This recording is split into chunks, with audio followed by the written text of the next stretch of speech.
জান্নাতে যাওয়া সব মুসলিমের স্বপ্ন বলা চলে। কেউ জাহান্নামের আগুনে পুড়তে চায় না, কারণ জাহান্নামের আগুনের তাপ কেউ 1 সেকেন্ডও সইতে পারবে না। তাই জান্নাত হচ্ছে মুমিনের কল্পনা। যে ইমানদার সে একদিন না একদিন জান্নাতে যাবে। তবে চিরশান্তির স্থান জান্নাতে কে সর্বপ্রথম প্রবেশ করবে তা নিয়ে আমাদের কৌতূহলের শেষ নেই। আজকের ভিডিওটিতে জানিয়ে দেব কে সবচেয়ে আগে জান্নাতে যাবে। তাই কথা না বাড়িয়ে এবার মূল কথা শুরু করা যাক। আল্লাহ তাআলা মানুষকে দুনিয়ায় প্রেরণ করেছেন ভালো মন্দের পরীক্ষার জন্য। ভালো কাজের জন্য থাকবে চিরস্থায়ী পুরস্কার এবং মন্দের জন্য থাকবে চিরস্থায়ী শাস্তি। মৃত্যুর পরের জীবনের প্রস্তুতি সম্পন্নের জন্য দুনিয়ায় পাঠানো হয় মানুষ ও জিনকে। দুনিয়ায় ভালো কর্মের জন্য মুমিনদের পুরস্কার স্বরূপ জান্নাতে প্রবেশ করানো হবে। এই নয়নাভিরাম জান্নাতে সর্বপ্রথম কে প্রবেশ করবেন এ বিষয়ে রাসূল সাল্লাল্লাহু আলাইহি ওয়াসাল্লাম ইরশাদ করেছেন, আমি সর্বপ্রথম জান্নাতের দরজায় টোকা দেব। অন্য হাদিসে তিনি বলেছেন, আমি জান্নাতের দরজায় এসে দরজা খুলতে বলবো। তখন দারোয়ান বলবে, কে তুমি? আমি বলবো, মুহাম্মদ।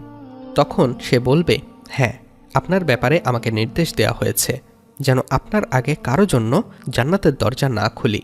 মুসলিম। উম্মতে মুহাম্মাদের মধ্যে সর্বপ্রথম জান্নাতে প্রবেশ করবেন আবু বকর রাদিয়াল্লাহু তাআলা আনহু। এ বিষয়ে হযরত আবু হুরায়রা রাদিয়াল্লাহু তাআলা আনহু থেকে বর্ণিত, রাসূল সাল্লাল্লাহু আলাইহি ওয়াসাল্লাম ইরশাদ করেছেন, জিবরাইল এসে আমার হাত ধরে জান্নাতের দরজা দেখালো, যে দরজা দিয়ে আমার উম্মত জান্নাতে প্রবেশ করবে। তখন আবু বকর রাদিয়াল্লাহু তাআলা আনহু বলেন, হে আল্লাহর রাসূল, আমিও আপনার সঙ্গে থাকব যেন জান্নাতের দরজা দেখতে পারি। তখন রাসূল সাল্লাল্লাহু আলাইহি ওয়াসাল্লাম বলেন, হে আবু বকর, শুনে রাখো, আমার উম্মতের মধ্যে সর্বপ্রথম তুমি জান্নাতে প্রবেশ করবে। আবু দাউদ, হাদিস 4652। তাহলে এই হাদিস থেকে জানতে পারলাম যে প্রিয় নবীজি যখন জান্নাতে যাবেন তখন একা যাবেন না, সাথে তার প্রিয় বন্ধু হযরত আবু বকরকেও নিয়ে যাবেন। আরেকটি হাদিসে এসেছে, দরিদ্র মুহাজিরদের ধনীদের 40 বছর আগে জান্নাতে প্রবেশের কথাও বর্ণিত হয়েছে। আব্দুল্লাহ বিন ওমর রাদিয়াল্লাহু তাআলা আনহু বলেন, একদিন আমি মসজিদে বসেছিলাম। দরিদ্র মুহাজিরদের একটি দলও মসজিদে বসা ছিল। এমন সময় রাসূলুল্লাহ সাল্লাল্লাহু আলাইহি ওয়াসাল্লাম এসে তাদের কাছে বসে বলেন, দরিদ্র মুহাজিররা সুসংবাদ গ্রহণ করুন, তাদের চেহারা উজ্জ্বল হোক, কারণ তারা ধনীদের 40 বছর আগে জান্নাতে প্রবেশ করবে। আমি দেখলাম তাদের রং পরিবর্তন হয়ে উজ্জ্বল হয়ে গেল। আমারও আশা জাগলো আমি যদি তাদের মাঝে হতাম। দারেমি, হাদিস 2721। তাহলে বোঝা গেল ধনীদের চেয়ে দরিদ্ররা আগে জান্নাতে যাবে। তবে এখানে কিছু শর্ত রয়েছে। শুধুমাত্র গরিব হলেই জান্নাতে আগে যাবে বিষয়টি তেমন নয়। আল্লাহ তাআলার হুকুম যেমন বড়লোকদের জন্য ফরজ, তেমনি দরিদ্রদের জন্য ফরজ।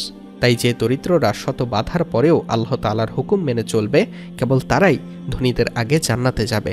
শুধুমাত্র দরিদ্র হলেই জান্নাতে আগে যাবে বিষয়টি তেমন নয়।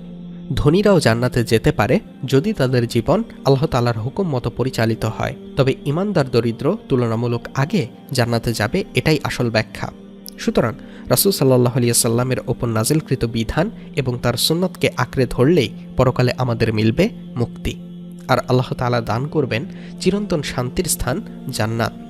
আল্লাহ তাআলা আমাদের জীবনের সব গুনাহ মাফ করে দিক, আর আমাদের তার পদাঙ্ক অনুসরণ করে জান্নাতের অধিবাসী হওয়ার সৌভাগ্য অর্জন করতে হবে। আল্লাহ তাআলা মুসলিম উম্মাহকে হিদায়াত দান করে রাসূল সাল্লাল্লাহু আলাইহি ওয়াসাল্লামের সঙ্গী হওয়ার তৌফিক দান করুন, আমিন। প্রিয় দিনী ভাই ও বোনেরা, আমাদের আজকের ভিডিও নিয়ে আপনার মনের অনুভূতি জানিয়ে দিন আমাদের কমেন্ট বক্সে।